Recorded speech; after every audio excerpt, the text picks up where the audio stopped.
नमस्कार। सच साहब, क्या नाम है आपका? मेरे बबीता दासी। बबीता दासी, आप कहाँ से आई हैं? मैं बिहार का हूँ, बांका जिला के हूँ। हाँ, आप संत रामपाल जी महाराज के शरण में आने से पहले किसकी भक्ति करती थी? मैं ब्रह्मा विष्णु महेश के तीन लोग के, मैं मतलब तीन देवता जो होते हैं ना, ब्रह्मा विष्णु महेश, उसी का भक्ति करते थे। और मैं भक्ति करते थे, लेकिन मतलब हमको कोई लाभ नहीं होते थे उसमें भक्ति करने से। और बहुत सारे घटा हुई, जैसे मेरे भगत जी जो है ना, नशा करते थे बहुत चीज़ का, मतलब ड्रिंक करते, खैनी गुटखा जो है होती है, ये सारे खाते पीते थे। जब मैं गुरु जी के शरण में आई तो सारी चीज़ छोड़ दी भगत जी ने। आपको संत रामपाल जी महाराज के शरण में कैसे आना?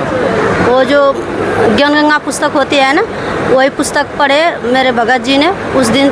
तो फिर मेरा भगत जी बोला कि एक संत है, वो जो है ना भक्ति सारे वेदों के अनुसार भक्ति देता है तो उससे मोक्ष हो जाता है, ऐसे बोले घर में। तो जो है ना, मैं तुरंत तैयार हो गई। मैं बोली कि ठीक है, जो ऐसा देता है वेदों अनुसार भक्ति और बताता है सतलोक के बारे में, तो हमको लेना चाहती हूँ ना। तो बोला कि तो ले लो।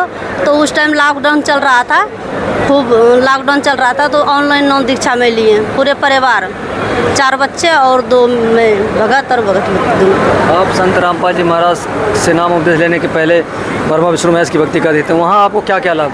हमको कुछ लाभ नहीं मिलते थे। घर में बहुत लड़ाई झगड़ा होते थे, और मतलब मियाँ बीवी के झगड़े, और घर में मतलब सास ननद के झगड़े, मतलब घर में हमेशा लड़ाई झगड़ा होते रहते थे। जब मैं गुरु जी के शरण में आए, सारे चीज़ छूट गए, मतलब लड़ाई झगड़ा ख़त्म हो गई। संत रामपाल जी महाराज के शरण में आने के बाद आपको क्या क्या लाभ? बहुत सारे लाभ हुए मेरे।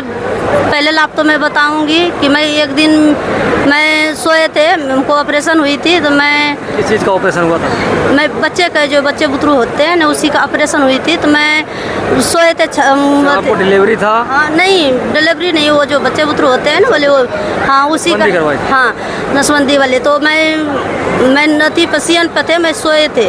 तो सोए थे तो एक दिन मैं सो रही थी, तो उसी रात में 1 बजे करीब एक आए, मतलब मूड़ी तनीटार थे और बिखराल उसका शरीर था, और बोला चलो तुम्हारे यहाँ पूरा हो गया समय, तुम्हारे लेने के लिए मैं आई हूँ। अच्छा, यमराज आए आपको लेने? पता नहीं, मैं वो सब नहीं जानती थी कि यमराज थे क्या थे वो। तो मैं बोले कि ऐसे भाई मैं कैसे जा सकते हैं, मैं नहीं ऐसे जा सकते, क्योंकि मैं किसे कैसे जाऊँगी, मेरे बच्चे बुतरू है 4-4, और मैं ज़्यादा विश्वास अपने भाई पे करते थे उस टाइम। और नए नए मैं जुड़ी थी, 3-4 महीने हुए थे, उतना मैं मतलब गुरु जी के बारे में उतना नहीं, मतलब मैं सत्संग देखते थे, इसलिए उतना जानकारी मैं नहीं करती थे मेरे को। तो फिर जो है ना, मैं सोची, मैं बोली कि अगर यदि मेरे को लेने के लिए आए हो, मेरा भाई जान लेंगे ना, तुम्हारे को मार देगा। तो बोला कि नहीं, तुम्हारे भाई भी कुछ नहीं कर सकता है। तो उस लाइन में मेरे भाई को और सबको, सबने मैं मतलब मैं जगह देख रहे थे, सबको खड़ा कर दिया। बोला देखो, तुम्हारे को कोई कुछ नहीं कर सकता, तुम्हारे कोई नहीं बचा सकता, मैं तुम्हारे को लेने के लिए आई हूँ। तो फिर जो है ना, मैं रोने लगी ज़ोर ज़ोर से खूब। तो मेरे आत्मा खींच लिए थे, या तलवे से मेरे आत्मा निकली, मैं 2 गो बन गई। तो मेरे बगल में मेरे लड़का बहुत रो रहे थे। तो मैं बोली कि मैं अब कैसे बच्चे को संभालूंगी, मैं जा रहा हूँ। ऐसे करके मैं देख लिए 2 गो बन गई। मैं जाने लगी, ऊपर में लेके खींच के जैसे जाने लगा, तो मैं याद करी गुरु जी को कि मेरे गुरु जी तो भक्ति बताया था, बोल रहा था कि तुम ऐसे मृत्यु नहीं हो सकता बेटा, तुम्हारे को मैं जो है ना नाम दे रहा हूँ, जब संकट आएंगे तुम मेरे नाम जाप करियो। तो मैं सतगुरु रामपाल जी महाराज के सतनाम तहनी मिल चुका था।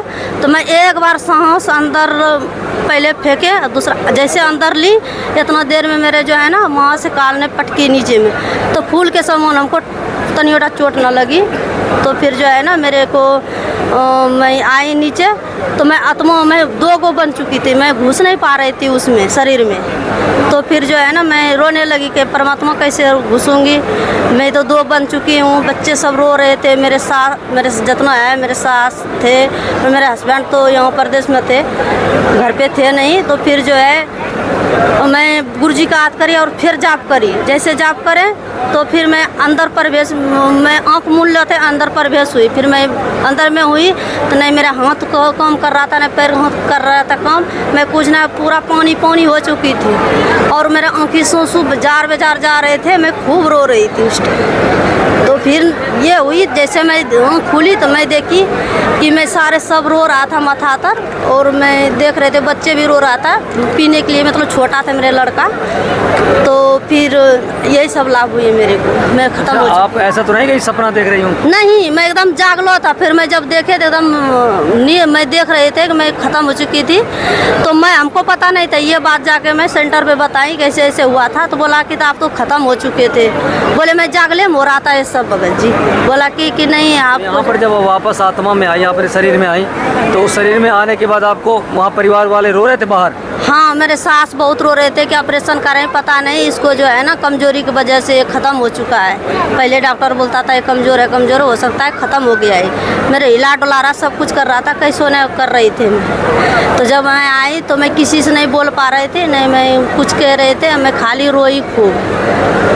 बस ये लाभ हुआ। दूसरा लाभ कोई और हुआ, मालिक ने जीवन दान दिया उस दिन।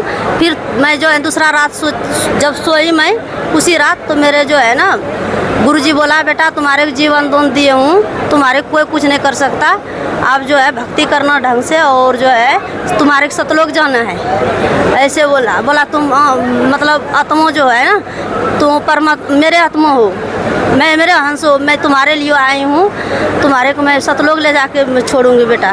भक्ति लेकिन ढंग से करना, ठीक से मर्यादा को पालन करना और बढ़िया से भक्ति करना। जब अगले दिन संत रामपाल जी महाराज आपके सपने में आए कि ऐसे दर्शन दिए? नहीं, आँख खुले थे, ऐसे मैं देख रहे थे। 11 बजे करीब रात में हमको गुरुजी बोला आके, दर्शन दे के बोले कि आप हमारी हंस आत्मा हो, आपको हम सतलोक लेके जाएंगे। हाँ, भक्ति करना बेटा, और मर्यादा में रहना। और क्या कुछ लाभ हुआ? और मेरे को लाभ हुई, एक बार मेरे जो है लड़का छत पर से नीचे गिर गई।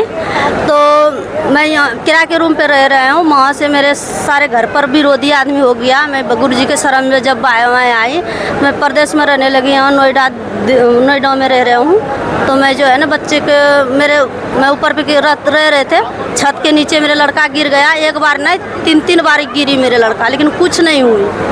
परमात्मा ऐसा दया किया कि कुछ नहीं हुआ। थोड़ा था मतलब चोट घोंट लग के उसको जो है मेडिकल थोड़ा था कर मतलब देखा, स्वर दवाई दिए, सही हो गया। डॉक्टर बोल दिया था कि सही ना होगा, पूरे शरीर खून जम गया है, अब नहीं ये सही होगा। इसको जो है ना पूरा इसको मतलब करवाना पड़ेगा जांच।